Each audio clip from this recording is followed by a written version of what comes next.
In our previous episode, we established the geopolitical tensions between the Achaean coalition and the city of Troy, sparked by the abduction of Helen and the scramble for control over vital Hellespont trade routes. As the conflict transitions into a grueling 9-year siege, the Troad becomes a graveyard where the Achaean forces struggle to maintain their fortified beachhead against the resilient defense of King Priam's Trojan army. The momentum shifts dramatically toward the city walls of Hezarlic, where the Achaeans find themselves locked in a stalemate, forced to conduct constant raids on surrounding Anatolian cities just to secure basic food supplies.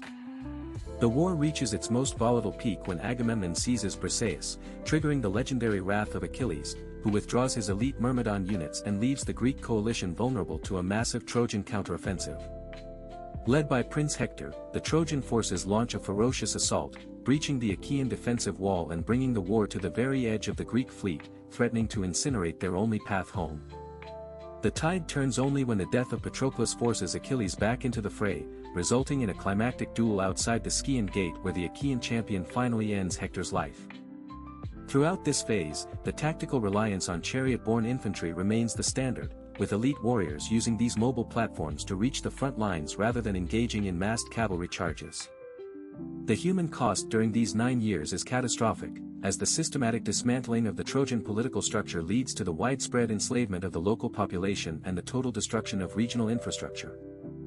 International allies, including the Lycians and Thracians, struggle to maintain their support for Troy as the Achaean blockade disrupts the lucrative maritime traffic moving between the Mediterranean and the Black Sea. The deadlock persists as both sides push their logistical limits, with the Achaeans unable to fully breach the massive fortifications of Troy via despite their repeated, brutal attempts to starve the inhabitants.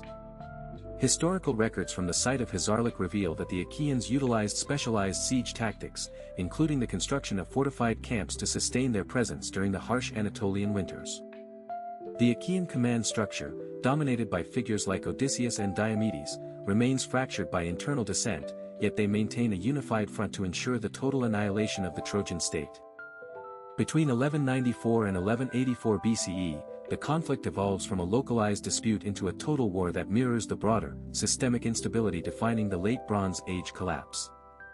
Archaeological evidence confirms that the casualty rates were immense, with fire-damaged layers at Troy via providing grim proof of a city subjected to a relentless and systematic military purge. The defenders of Troy persist through sheer geographic advantage, utilizing the city's high walls and steep topography to repel wave after wave of Achaean infantry throughout the decade.